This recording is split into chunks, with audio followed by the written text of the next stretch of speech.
ensure that they keep you under their feet, that there is no comparison between you and them. To make them feel important, they've got to privilege themselves to the extent that they look better than you are, and they get their high from looking at your plant. What is the reason for helping you? If only you come and compare with them. They don't want that. They want to look at the big boys in your streets. I'm going to get a bit personal tonight, and please know that my calling is a bit interesting. So, Martin Luther King Jr. says it very well. And I want to say here today that I'm not free until my neighbor is free. Martin Luther King Jr. says it very well. He said, whatever affects one directly affects all indirectly. I can never be what I ought to be until you are what you are supposed to be. My success depends on how you succeed. It's not all about me. It's about us, the community. And when you start to think like that, then the showers of God's blessings begin to fall on you. Because now God knows you are not doing it just for you, your wife, and your children. Now I want you to work hard for your families. But Africa is where we are. We are where we are because of this problem. This problem. And today I want to talk about it.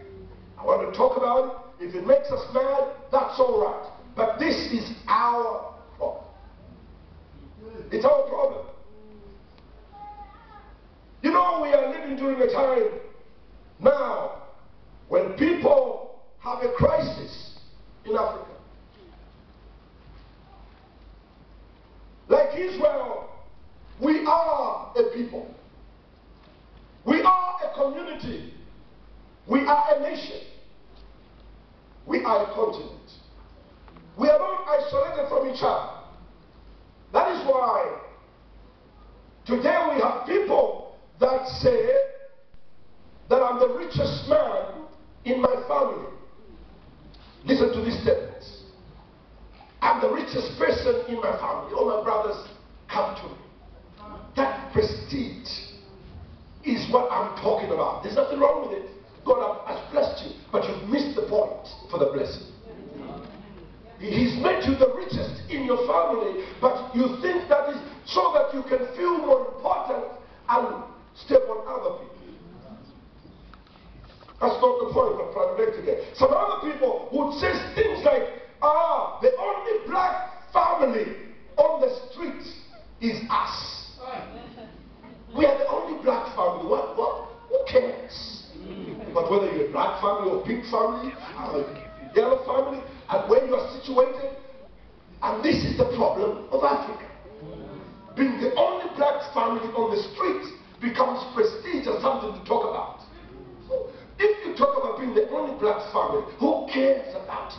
I want the whole street, if it's in the middle, to be black or white or mixed, so that everybody can be everybody and nobody talks about being black on the street. Amen. If you are the only black on the street, then you are not free. Stop celebrating. You are not free. Yeah, you know, you have all these kids saying, you know, my children are the only black children in that school. You are not free. You're bound. But it's out of pride. We get happy about it. Oh, you know, they're the only ones. They're black, but everybody else is white. What are you talking about? Africa, let's get healed from this thing that are once white and become who God wants you to be. We are not free until. You know, when I hear us talk, I'm so glad Apostle today talked about how we used to suffer going to America. You're not the only one. There were tickets which were being offered during my time. You pay $400 and you can fly anywhere in the United States for $400.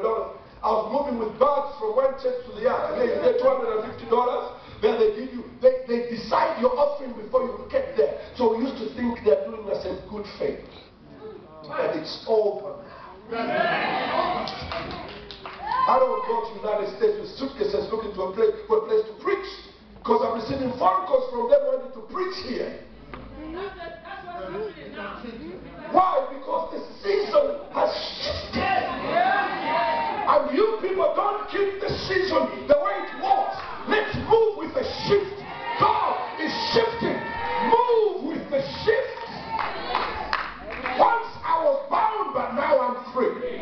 Once I was broke, but now I'm prospering. You cannot be in the same place. God has a plan for Africa. Moses said, it is a sin for you to settle on this side of Jordan. You're not free until all Israel is free. And you know, the reason I said this is for big boys and girls. Only a few people can follow me on this.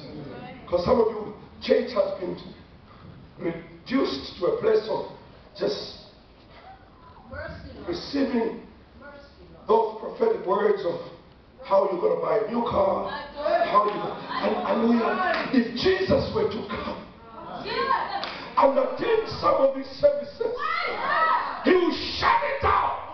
Don't use my name. This is not about you getting inflated with your ego that the car is coming tomorrow. I don't mind prophecies. There are some who need that assurance that God is going to provide a car, but it's become a religion. We got so many prophets in Zambia, it's dangerous. They have no place to live. They don't have a family. They can't get married. They have no trace of their history. They prophesy with red eyes and they live on those prophecies.